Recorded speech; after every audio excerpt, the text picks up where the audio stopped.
So there's a few news articles I thought were interesting. This I was quite surprised at. There is something called Windows Sandbox, which spins up a Windows 11 virtual machine on your Windows 11 automatically and throws it away when you're done and uses the same product key, a Microsoft product. So this sounds interesting. Might be quite useful for malware analysis. So maybe you wouldn't need any more VMware or anything. Rouhani, the quizzes are not mandatory. All that matters is the total number of points. So you could skip some quizzes and make up for it by doing extra credit on other things. But they do count towards the point total, so you have to make that number of points somewhere. If you look on the Canvas page, you can see the totals. Let me bring it up here.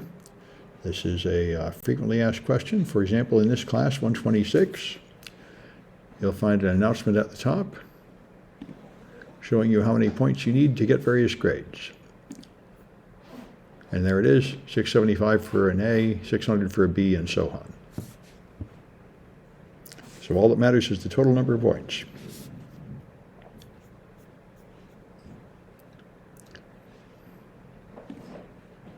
All right. Anyway, I haven't tried this thing yet, but this Windows 11 Sandbox sounds very interesting. So apparently ketamine has been used for treating depression, but apparently in older treatment, electroshock therapy, electroconvulsive therapy is more effective. And it's not popular, of course, because it was a lot of scary movies about it and such, but they're saying it actually has less side effects and is better than drug therapy they use for depression. So maybe it's going to come back. This is a pretty cute idea. Autonomous vehicles use LiDAR. I think especially Teslas now. I think Teslas used to have 7 different kinds of sensors, and now they have only LiDAR, or something like that from what I've read. And they made you can make a gizmo that will send fake pulses of light that will fool the LiDAR. So you could make it so the LiDAR no longer recognizes the person. So this seems like an interesting attack and something to test, and I'm not sure what they could do to prevent this.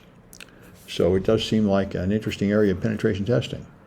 I know there are ways to send radio signals to mess up GPS, which is a similar kind of weakness. So the tax filing websites have been sending your financial information to Facebook, including a lot of it, including your total income and your total refund and other things, all while not telling the users that. There is something called Pixel, which I think is some kind of service, not just referring to a tracking pixel, which people are using, and they claim they didn't know that it was taking all that information and sending it to Facebook, although I've read other reports that say advertisers now expect every social network they advertise on to give them complete information about every user, income, age, sex, all the details of your life for every user, what they clicked on, what they did. They expect all that data for every user. And if you don't give them that, they think that they want to advertise somewhere else. They use all that to target. So it's apparent and it's quite clear that they gather a whole lot more data than people know about. Nighthawk is another pen test tool. The one we mostly use in classes is Metasploit, and the paid version of Metasploit is Canvas, and Nighthawk is a new version of a similar tool that does remote control, it's got a complicated loader with the sections obfuscated. It has scrambled the areas, it has changed the loader, and it has a whole lot of methods to conceal things.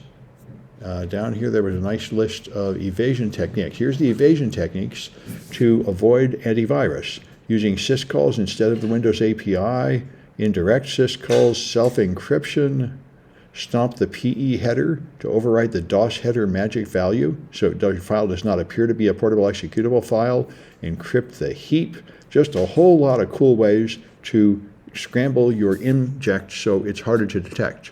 So it's really quite relevant to this class and so on. Anyway, what is it? This is Nighthawk. It is a new pen testing tool. It is a tool like Metasploit and the other famous one everybody uses that I've forgotten the name, Canvas, I think, something, no, I forget the name of it. There's a famous one everybody uses, like Canvas, like Metasploit, the pay version. Cobalt Strike, yeah. This is another one like that.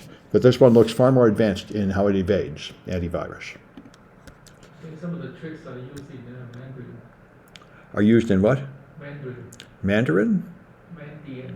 Oh, Mandiant. Yeah. A lot of tricks in there. Oh, in the Mandiant, does Mandiant have a pen test tool? No, a lot of Mandarin, the challenge, they saw a lot of those little tricks. They did what about these tricks? The feature that you mentioned in this tool, Yeah. a lot of those features in the Mandarin challenge. Oh, in the Mandiant challenges, like flare-on. Yes, fair enough. Yeah, that's right. A lot of these techniques you'll see in the Mandiant challenges. So I think they're all copying real malware, is what they're doing, giving the pen testers the same kind of evasion. Really tough to look at. What's that? Very tough to look at. Yes, that's the whole point. It does make your reverse engineer work harder. And that's, of course, the point.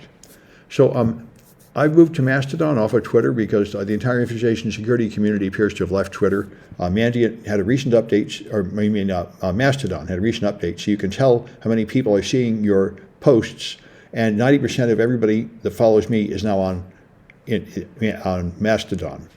Twitter is essentially dead, except for right-wing bigots and and homophobic people and stuff. It's Mastodon. And the particular one to use is this one called infosec.exchange. Mastodon is a federation of independent servers run by volunteers, and each server has their own rules. But there also is a federation tab where you can see what's on the other servers if they're allowed in the federation group. And the ones that are really objectionable get kicked out of the federation group and they run alone. But it's all open source.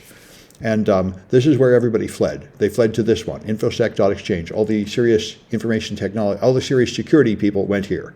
Other people went elsewhere, like mastodon.social, and there's one just for like news people and stuff. But Twitter is essentially unusable now. They keep on firing people, right? Yeah, they fired everybody, but they also let back on Trump and Kanye West, and he hasn't let Alex Jones on back yet. All that would be the next thing. So, and it's completely full of like right wingers and. Yeah, you let back on Marjorie Taylor Greene, and the point is, and before they come on, all the Republicans came back, all the Nazis, and so it's a pretty unpleasant place now. And the main thing is, everybody I want to talk to is not there, so they've gone here. So I still have an account there, but I don't imagine I'll be using it at all until Musk sells it or gives up or something, because I think he's going to finish destroying himself in about 6 months, and then he'll sell it to somebody, and then maybe it'll come back, but maybe it won't even be worth doing by then because a lot of other things are coming up. And one of them, so this Mastodon uses some new protocol for this federation, some new chat protocol, and Tumblr is switching to it. ActivityPub is the protocol. Tumblr has been around forever, a blogging platform, and they're going to switch to using the same social protocol so they can integrate with Mastodon. So this may be the next thing. Anyway, the social networks come and go, and they usually destroy themselves one way or another. And it's called Mastodon. What's that? Mastodon, the app. Yeah, yes, the app is called Mastodon. The software that runs it is called Mastodon. This particular one is infosec.exchange, but there are a bunch of them. And there are apps you can install on your phone. There's a variety of them and such. But I highly recommend everybody moving here. This is where you'll find all the people that I told everybody to be on Twitter to see. I originally told my students to join Twitter to be in the information security community because that's where you find people and research and jobs. And now it's all here. Those people are not on Twitter anymore. They've all pretty much abandoned over the last week or two. Musk managed to destroy Twitter completely in about 3 weeks. Took it from a thriving community of people that had known each other for 10 years and just destroyed it, like with a hammer. Everybody fled. Those employees coming back? Someday you say ask those guys coming back. Yeah, well, it wasn't just... Anybody come back? Yes, Kanye West came back immediately. No, the employees.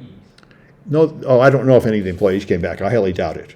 They say he's down to like 1,600 employees now out of 7,000, something like that. The only people that stay are people with H-1B visas who can't leave. Everybody else leaves because obviously working for an insane man. He changes the rules every day. He contradicts himself. Why would you work in a place like that if you could leave?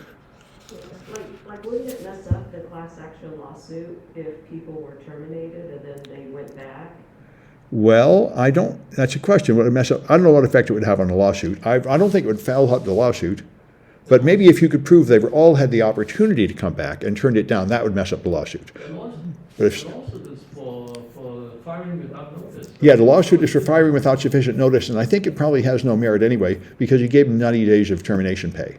And I think that amounts to no real injury, but it depends. Yeah, so I don't think the lawsuit is a significant problem, but we'll see. Anyway, as you know, I think I'll stop at this and move on to the official stuff. Let me stop the recording.